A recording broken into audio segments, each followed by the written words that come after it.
पैसा जा कहाँ रहा है? आज अंधभक्त बता रहे कि पेट्रोल बढ़ा दिया, देश हित में बढ़ा दिया, देश को बचाया जा रहा है। अरे मैं कहना चाहता हूँ आप लोगों को चैनल के माध्यम से पता लग जाए कौन कितना बड़ा राष्ट्रभक्त है, कौन कितना बड़ा देशभक्त है। एक मशीन पे 100 रुपए का रेट लगा दो और एक मशीन पर 200 रुपए का रेट लगा दो, उस पर लिखो ये राष्ट्र हित के लिए है, जो कोई इसको खरीदेगा, और ये राष्ट्र हित में नहीं है, देशद्रोहियों के लिए है। पता लग जाए कौन कितने बड़े राष्ट्रभक्त है। सारे अंधभक्त वही लाइन में लगे मिलेंगे जो 20-20 रुपए का पेट्रोल गिरवा के ना मोदी मोदी चिल्लावे ना रात दिन।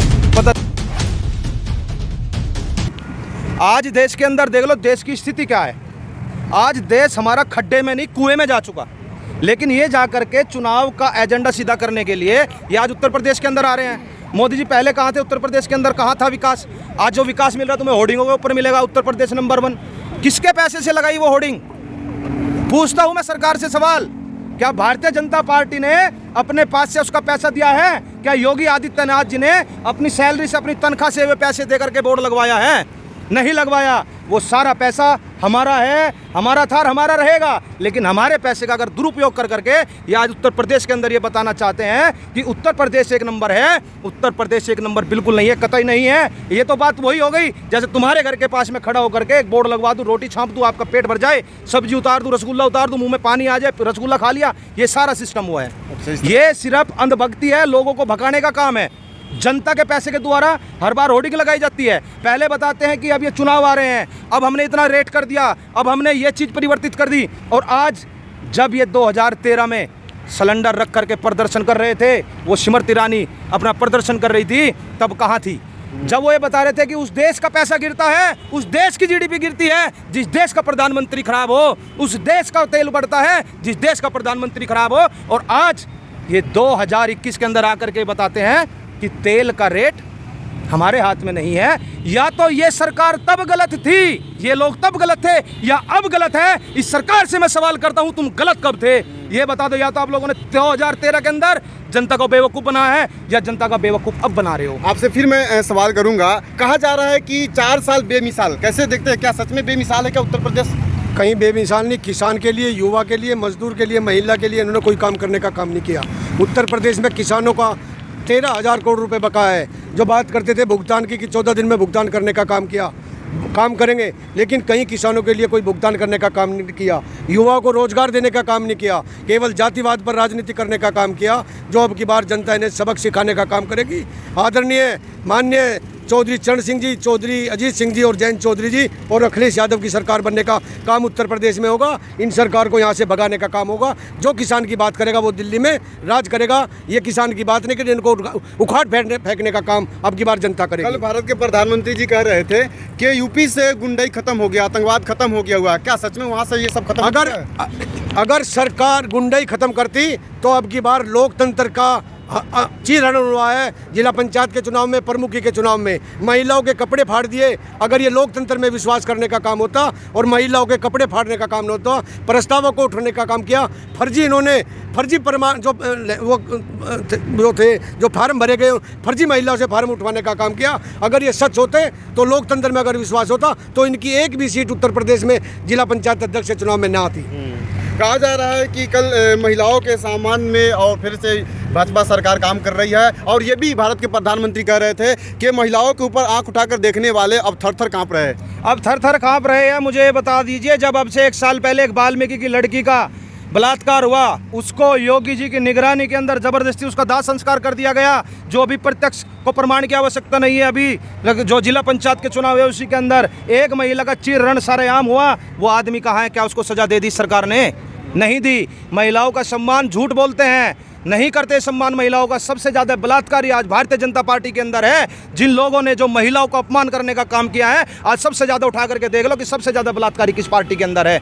आज जनता को बेवकूफ़ बना रहे हैं उत्तर प्रदेश के अंदर। एक कानून ला करके कि हम बच्चों का 2 बच्चों का कानून लेकर के आएंगे, हम जनसंख्या नियंत्रण कर रहे हैं। अरे मैं पूछना चाहता हूँ योगी आदित्यनाथ जी, लोगों को बेवकूफ़ मत बनाओ इनको बेवकूफ़, क्योंकि ये जनता समझदार हो चुकी है और कुछ लोग हमारे जैसे पढ़े लिखे जनता को जगाने के लिए आ चुके हैं। अब ये लेकर के आए हैं कानून 2 बच्चों का और बता रहे हैं कि हिंदू हितैषी है। मैं पूछना चाहता हूँ इस सरकार से, मैं पूछना चाहता हूँ मोदी जी से, मैं पूछना चाहता हूँ योगी जी से, ये किस प्रकार से हिंदू के हित में है ये कानून?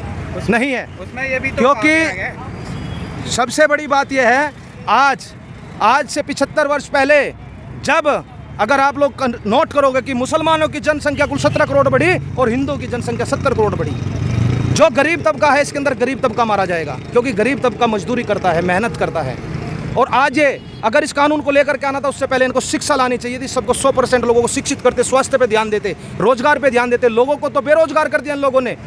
और आज ये बात कर रहे हैं कि हम जनसंख्या नियंत्रण लेकर के हम इस देश को पता नहीं क्या सोने की चिड़िया बना देंगे। अगर ऐसी बात होती, अगर जनसंख्या के द्वारा कोई देश बर्बाद हो, सबसे पहले चीन बर्बाद होता। चीन क्यों नहीं बर्बाद हुआ? वो कहते हैं ना कि जनसंख्या नियंत्रण करने से विकास ज्यादा तक लोगों तक पहुंच गया, क्योंकि जनसंख्या कम हो गई। नहीं, अब से पहले मुझे ये बताइए, जब जनसंख्या कम थी तब विकास कितना था? चीन का बताइए ना। चीन की जनसंख्या भारत विश्व में सबसे ज्यादा है, उसका विकास कहाँ रुका हुआ है? विकास रुका हुआ है ध्रुवीकरण की राजनीति में। हिंदू मुस्लिम में जो फाट डालते हैं उसके अंदर पूरा देश बर्बाद हुआ है। और एक और चीज पूछना चाहता हूं योगी आदित्यनाथ जी से, आप ये कानून तो लेकर के आ गए, पर मुझे एक बात बता दीजिए।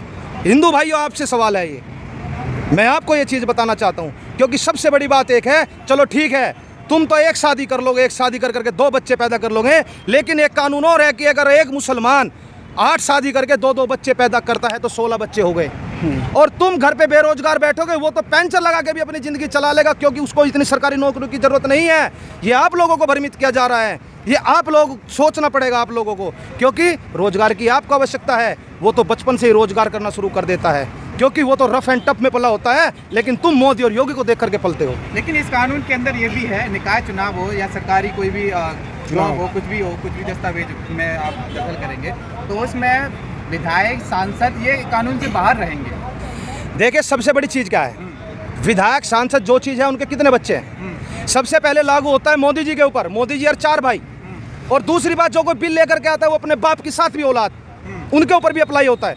और उसके बाद में एक बात और आती है कि जी जो आदमी साधु संत बन चुका, जिसने अपना घर, हमारे देश के प्रधानमंत्री ने अपनी पत्नी को छोड़ दिया, अपनी माँ की सेवा नहीं कर सकता जो व्यक्ति, वो देश की सेवा क्या करेगा? हमारे धर्म में बताया जाता है कि माता पिता की सेवा करो, उसके अंदर ही परमात्मा है, उसी के अंदर श्री राम है। वे अपनी माता की सेवा नहीं कर सकते तो क्या करेंगे, मुझे बताइए। और रही बात योगी आदित्यनाथ जी की, योगी आदित्यनाथ जी को मठ में होना चाहिए, क्योंकि वो साधु है। और साधु कौन बनता है? जो हर चीज से संन्यास ले लेता है। उन लोगों ने संन्यास ले लिया तो उनको राजनीति से क्या मतलब है? अरे अगर राजनीति करेगा तो शादीशुदा आदमी करा जो अपनी घर गृहस्थी चलाता हो। और आज जितनी होर्डिंग लगाते हैं ये जनता के पैसे की तो लगाते हैं। यूपी के होर्डिंग दिल्ली और दूसरे राज्यों में लगे हैं। ये विकास है बाहर तक। ये विकास किसका है? ये विकास हमारे पैसे का, हमारे पैसे को उपयोग कर करके इन्होंने हर जगह होर्डिंग लगा दी। अरे अपने पैसे से लगा करके दिखाओ ना, अपनी कमाई से लगा करके दिखाओ ना। मोदी जी, अगर ऐसी बात है, इतने बड़े तुम प्रधानमंत्री हो, देश के इतना भविष्य की बात सोचते हो, क्यों नहीं नेताओं की पेंशन खत्म कर देते? क्यों अपने आप खुद 11-11 पेंशन ले रहे हो? अगर तुम इतने बड़े राष्ट्रभक्त हो, सबसे पहले अपनी पेंशन खत्म कर दो। क्यों नहीं करते खत्म? और एक साधु क्या आवश्यकता है नेता बनने की? क्यों बन रहे हैं जब तुम्हारे आगे पीछे कुछ नहीं है? देश का विकास कितना कर दिया। अरे देश की ऑर्डिनेंस फैक्ट्री बेच दी, रेल बेच दी। आज मैं परसों अखबार में पढ़ रहा था कि बॉम्बे का एयरपोर्ट भी बेच दिया, लखनऊ को भी बेच चुके पहले से ही। क्या क्या छोड़ा इन लोगों ने? हर चीज को तो प्राइवेट कर दिया। और रही बात नौकरियों की, जो ये लोग इन पुलिस प्रशासन को भी सामने अड़ाते हैं। जब सरकार घबराती है ना तो प्रशासन को आगे करती है। मैं इन प्रशासन वालों को भी बता देना चाहता हूँ कि तुम्हारी नौकरी भी सुरक्षित नहीं है, क्योंकि एक कानून पहले भी लेकर के आए थे कि 5 साल पहले आपको रहना पड़ेगा प्राइवेट के रूप में, तब देखेंगे कि आप काबिल हो नहीं हो, तब सरकारी करेंगे। आपकी पेंशन छीनी जाएगी, आपको पेंशन भी नहीं मिलेगी। ये सबसे बड़ी बात है। पैसा जा कहाँ रहा है? आज अंधभक्त बता रहे कि पेट्रोल बढ़ा दिया, देश हित में बढ़ा दिया, देश को बचाया जा रहा है। अरे मैं कहना चाहता हूँ आप लोगों को चैनल के माध्यम से पता लग जाए कौन कितना बड़ा राष्ट्रभक्त है, कौन कितना बड़ा देशभक्त है। एक उसमें पेट्रोल पंप के अंदर अलग अलग मशीनें होती है। एक मशीन पर 100 रुपये का रेट लगा दो और एक मशीन पर 200 रुपये का रेट लगा दो। उस पर लिख दो ये राष्ट्र हित के लिए है जो इसको खरीदेगा, और यह राष्ट्र हित में नहीं है, देशद्रोहियों के लिए है।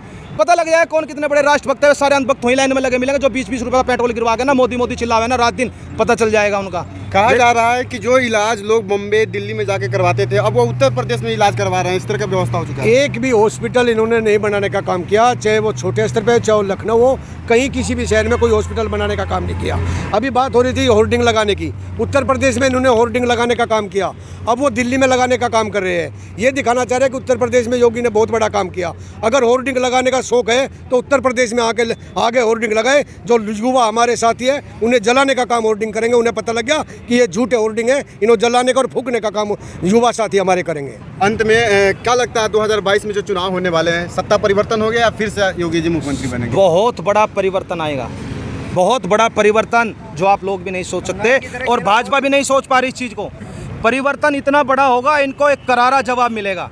अब जनता जान चुकी है कि जनता का कैसे कैसे इन लोगों ने शोषण किया है। बहुत बड़ा परिवर्तन होगा 2022 के अंदर, और 2024 के अंदर उससे भी बड़ा परिवर्तन होगा। 2024 में ही भाजपा गई सुपड़ा साफ कर देंगे।